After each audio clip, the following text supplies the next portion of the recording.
Once more time, I'm Alex Zelikovsky from Georgia State University, and recently working only on viruses and evolution of viruses and evolution of tumor. They're very similar, but here we will talk about only viruses. So what I will it will be a little bit of a mix. It's not more like research talk, some review of SARS CoV-2 evolution. Okay. So first of all, I will talk a little bit about what is it punctuated equilibrium and what does it mean saltations, like evolutionary jumps. Then I will talk how it's happened in viral evolution, current, at least my understanding, which kind of agree with some CDC experts, how evolution happens in viruses, and epistatic-based fitness estimation we will see, and also how we can predict. So this prediction of SARS-CoV-2 new variants and saltations actually was given by Pavel Skums during retreat, but I will just briefly overview that. And finally, I will talk how we can use it in computation. This is another my paper, genetic algorithm with saltations. Okay. So first of all, so when this punctuated evolution or punctuated equilibrium was introduced by Gould in 1972, so basically the problem is if you look like whatever, let's call it standard evolution, Darwinian evolution, then everything should gradually evolve and everybody's changing gradually. But really what's happened, especially for dinosaurs or something, they found out that it's not. In some periods of time, evolution is very fast, sometimes it's slow. So how that agree, how to make that work together with the standard Darwinian evolution, that was punctuated equilibrium was created. So what is this? I stole this from Wikipedia. So not stole, I wrote it, okay, reference. So basically, if you look like at these events, somehow the standard way is we believe that it becomes like, what does it mean, macromutation? So it's a euphemism of some magical event when suddenly multiple mutations happened at once. That's why it's called macromutation, okay? But that's kind of sounds very, let's say, too magical. And what was suggested, it's a short periods of time, just 10,000 years, yeah. This short period of time when evolution actually very fast, at least how we observe from nowadays. So that was suggested, and sometimes this jump is called, some people call it saltation. I will still call it the saltation, short period of rapid gradual evolution. It's still gradual, but rapid gradual evolution. Now, actually, already in the paper of 93, we can see some examples of this punctuated evolution in viruses already suggested. This was actually what I found the first paper when it was invented, and the last author is Fitch, so kind of bioinformatician, we may say, because one of the first algorithms for reconstruction of phylogeny. So what is this saltation here? If you look here, you can see saltations, these are long branches here. So what does it mean? No intermediate guys, as if these mutations happened like in a group at once, okay? And with some periods of stasis or equilibrium. So what does it mean? Slow evolution in all possible directions. Okay, now, so what's happened with COVID, okay, or SARS CoV-2? So we understand that this slide I pick up from other presentation. So this is schedule, okay, multiplied by 1,000. So every time we're doing not by 10, but by 1,000. So the number of sequences for SARS-CoV-2 is like really 1,000 times more than any other viruses. So we really, for the first time, mankind was able to see evolution in action. So really, we see there, and what we see the same saltation. So what is the first saltation? I observed it myself sitting in the basement in approximately, I remember, November of 2020, okay? So I was happily looking at this particular part of the tree, building this tree for COVID. Gisette was already there, and suddenly jump. And this jump was alpha variant. Okay, so first it was detected in UK, but it's happened. So it's basically, so if you look at this, they just draw something, but it's really 1-2 mutations. So basically any new variant, any new sequence was 1-2 mutations away from the previous one. And suddenly we see, I don't remember how many, I think it's around 20 mutations at once happening. And we just, if you look just at spike, it's already 9 mutations there. Just, it's okay, 1-2 mutations ever happen. And we have very, you see, tall branch without any neighbors. So as if they happen simultaneously. Okay, that's so-called macro mutation. Okay, so we are for the first ever real-time observed saltations. Okay, so it's for the first time mankind can see it. And of course, it kind of a little bit of a panic created in community. So what is that? Okay, as if they completely forgot. And I can tell you why they forgot. Because all that stuff before, it's guys who are building phylogenetic trees. Are they correct trees? It's about, I don't know, dinosaurs, who knows when. And when you observe it now, so maybe they were wrong, but they see it now. They really observe it now. So where all these saltations happened? Of course, people already knew by that time, but this was explored especially in CDC.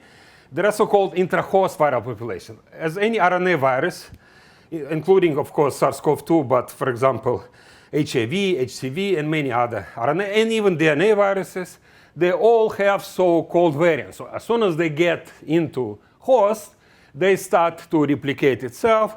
But when replicating its RNA, it's okay. They have some machinery to not to make a lot of mistakes, but they still do it. And as a result, at some point later, you have a bunch of different guys. They are not very far from each other, but they're different. So they're sometimes called quasi-species. Okay, that's where it's happened, inside the guy. So actually, there were several other hypotheses. So initial hypothesis was minks. Some minks in Netherlands, they ran away, and they were supposed to be killed, but they ran away already with SARS-CoV-2, and then they returned back, but then finally this hypothesis was rejected. Forget about it. I mean, I like these minks, and just like nice idea. So right now, the idea is that it is immunocompromised host. So my belief, okay, so that's like really mine. Okay, it's not that I hate doctors, but in general, okay. I mean, no, some people hate them, okay. Anyway, that's doctors, okay. Why? Because they observed immunocompromised hosts. They really observe them, and they see, oh, we see inside, finally, when they start to look what's going on with those who get infected by SARS-CoV-2, they see, oh, there is intra-host population. Oh, they found out for the first time. And after that, they see, oh, it's more, obviously, because they're immunodeficit. That's why it's more mutations inside such hosts than in standard whatever host like us. Okay, I don't know. I had 2 times COVID, right? And but why I think wrong? And when I'm talking to my collaborators from CDC, they really hate that thing. Okay, why? The reason is that's not true. Why? There are very many reasons I will show you here, but the very simple reason, mathematical. So they say, yeah, it's more variability inside, immunocompromised. But then just simply, I decided to do my own math. Simply, how many such immunocompromised people, okay? Roughly speaking, 1 per million or something. Okay, 100,000. This means in order for such a new variant of COVID to appear in immunocompromised, it should be 100,000, if not million times more variation in such guy than in standard guy, which is not true. And another thing is, first of all, it's not random. It's not only alpha variant. It's beta variant, gamma variant, delta variant, all other variants, exactly the same story, exactly the same happening, and it was repeated. So every time they find convenient immunocompromised host. It's not really correct. In other words, also we can see that we can predict. That's what we'll talk about a little bit, what we did with Biol, what Biol did. And it's also, it can be observed. We can see actually how it's happened, not in immunocompromised guys. Okay, in a second. So first of all, how to represent viruses, just like visually. So what in there, like for example, there is HIV trace. They do one way of representation, but I really like for hepatitis, what they do, basically they connect two guys if they are just two sequences, if they are just one mismatch away from each other. If it's more mismatches away, they're still connected, so basically they take union of all possible minimum spanning trees where we take having distance. So now, if we look at SARS-CoV-2 network by mid of 21, that is how it looks like. So there are long branches there.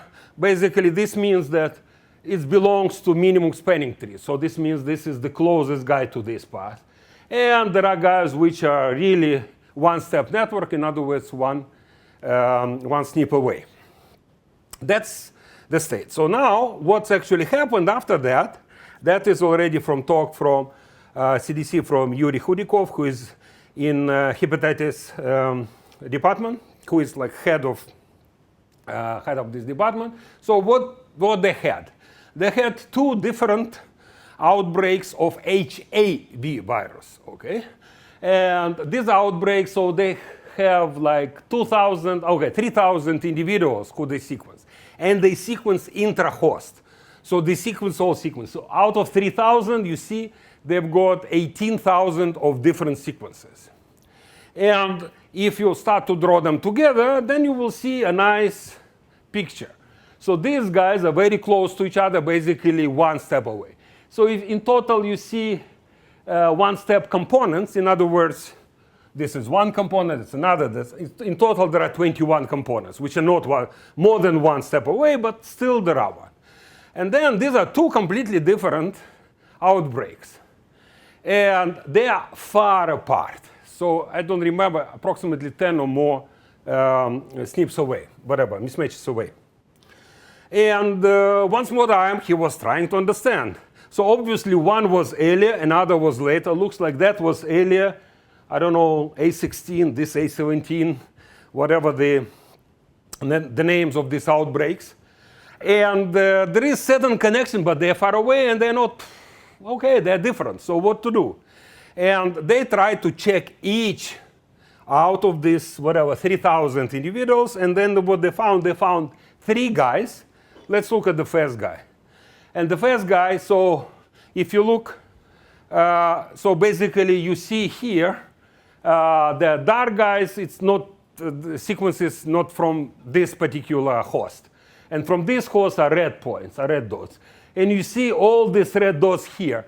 And they really have a single person where it was evolution from one guy to another. So here he had a lot of sequences and kind of a jump to another one. And not only, okay, it's happened once, no, it's happened 3 times. So they found three such guys, okay? So all these 3 guys are here.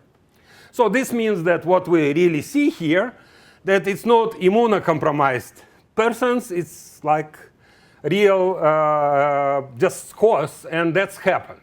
Not only this happens like, but it's not happened by chance. We see 3 guys did it, okay? We took out of 3,000 people, 3 guys did it, so it's inevitable. What's interesting here, that it's this bridge, whatever they call it, it's very narrow, right? So it's just like I try to make comparisons. So if, for example, we have a river, and there are some rocks, like shallow river. Okay, that's what I did. So you can jump over these rocks to go to the other side of the river, but you cannot do it in arbitrary order. You just need to go to the next, to the next, to the next. If you try to jump over, you will fall into river. It's so-called doomed low fitness. And you will be dead, and you will be not observed. You will not stick your head out of water. OK, so these islands of high fitness, kind of, something like that. So now, so what is, so after this, I discussed a little bit with them, with several people. So what kind of, and also my observations from my basement in 2020. And that's my suggestion how evolution of a virus is happening, OK?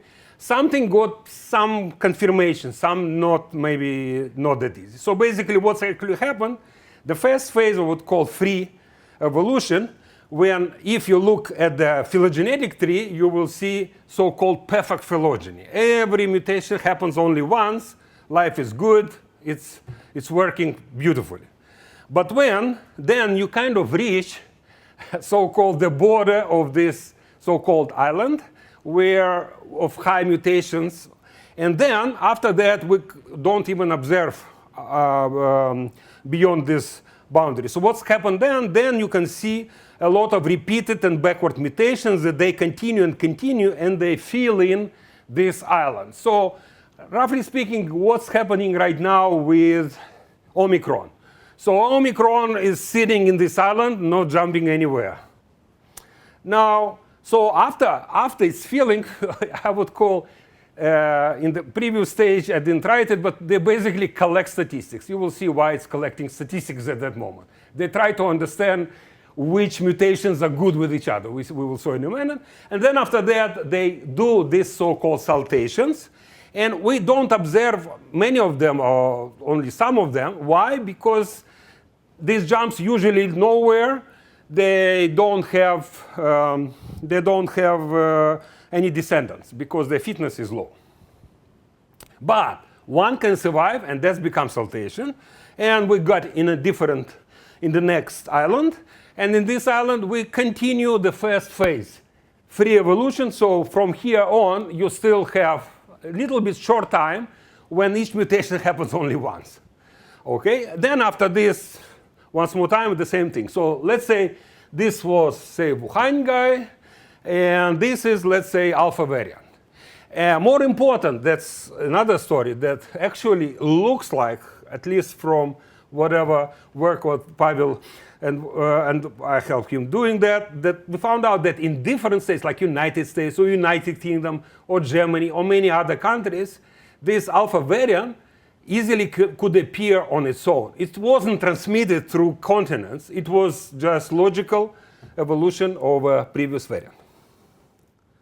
OK, so what is it? OK, 18 minutes. OK, good. So why did a little bit, just right now I got from a student. So what will happen, I just wanted to understand.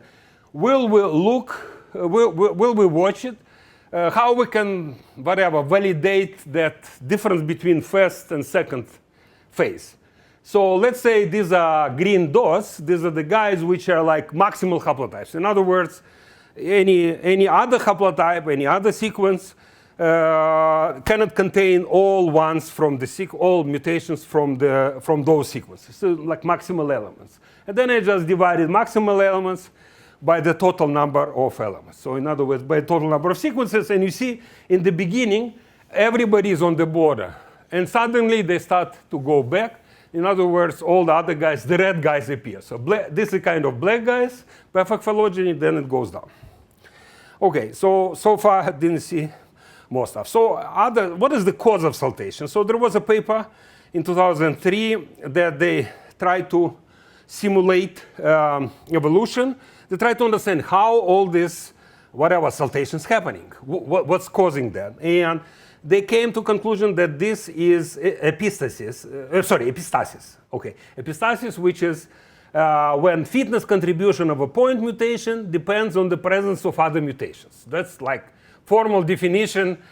OK, call it whatever you want. OK, so but as a result of this epistasis, fitness landscape is kind of rugged. So as a result, that's what we've seen. Those islands, they're weird. Actually, there are big holes here. It's a two-dimensional representation. It's actually, roughly speaking, whatever I draw here, I imagine approximately 1,100 dimensions. This is like, for example, spike protein in SARS CoV-2.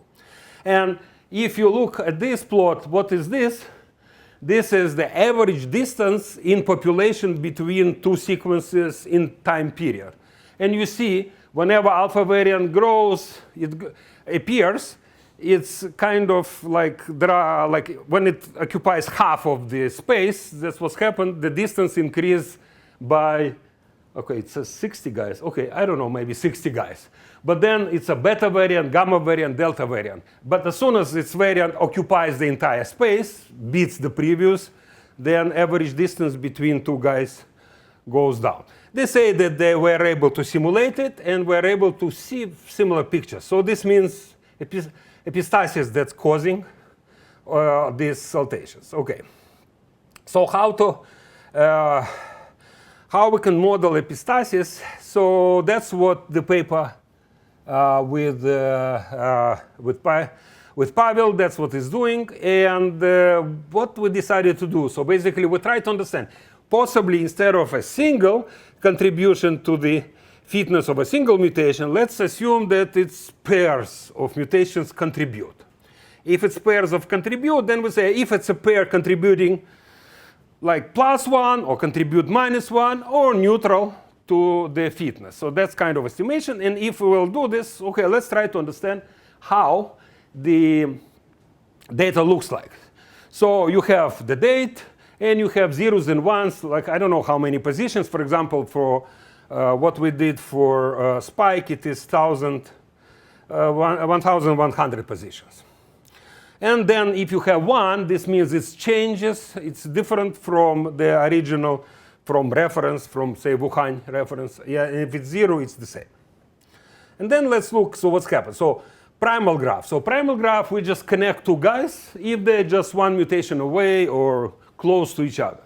But we also can build so-called dual graph, where columns corresponds to vertices, and we connect two columns if they're linked.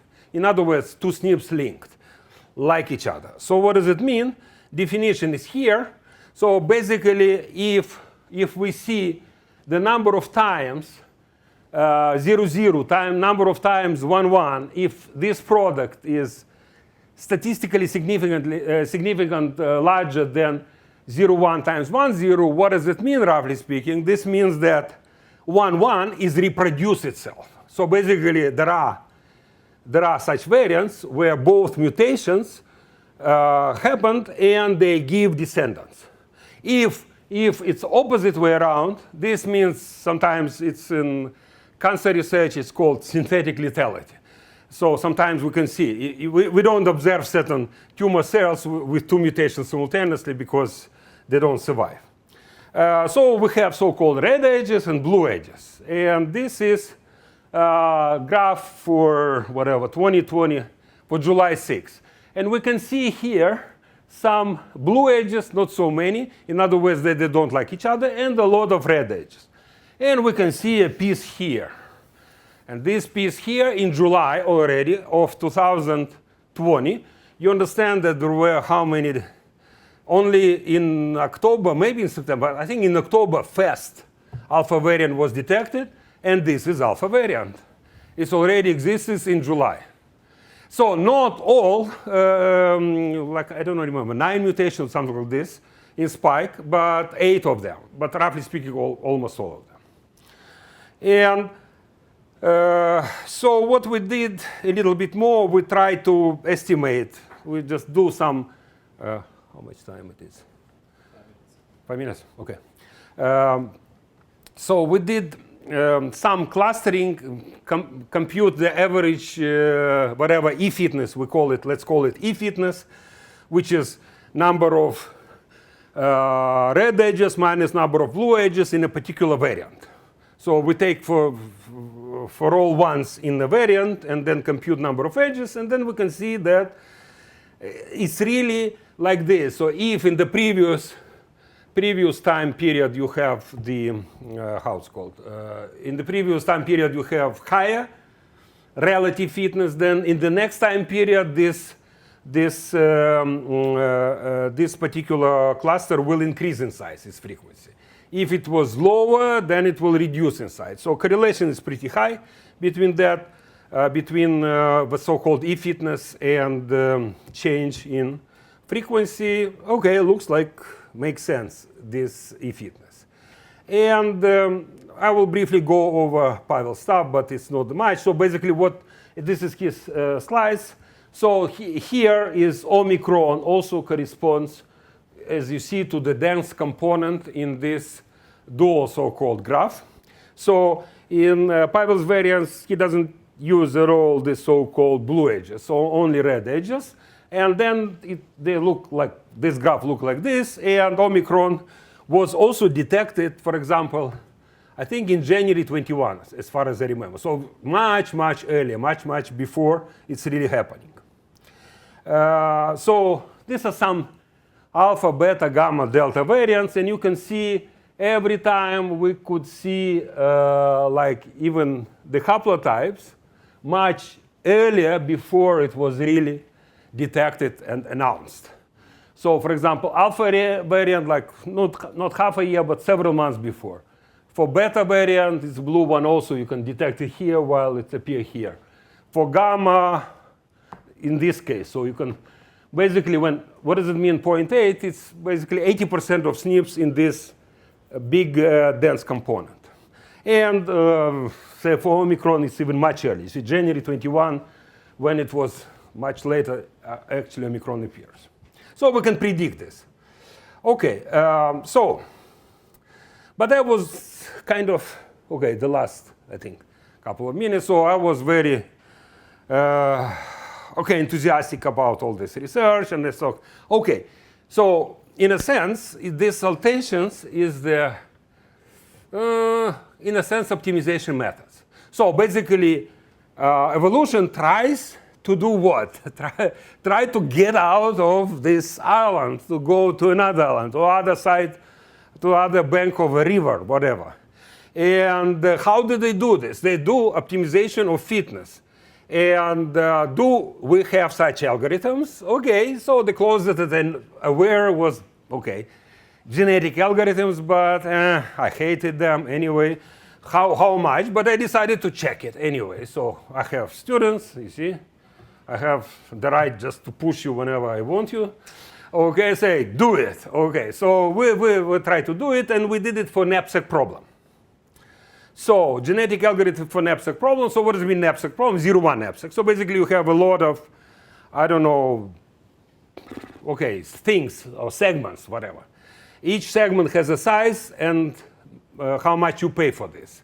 And you need to put, to maximize the price of all subject that you put inside, subject that you don't get out of the knapsack size, knapsack boundary. And the algorithm is like standard genetic algorithm. We just put, if we will use whatever, this segment, okay, I don't know, the object, whatever. Then 1, if we don't put it in the knapsack, it's 0. Okay, so we found a good paper. Just a second here. Yeah, okay.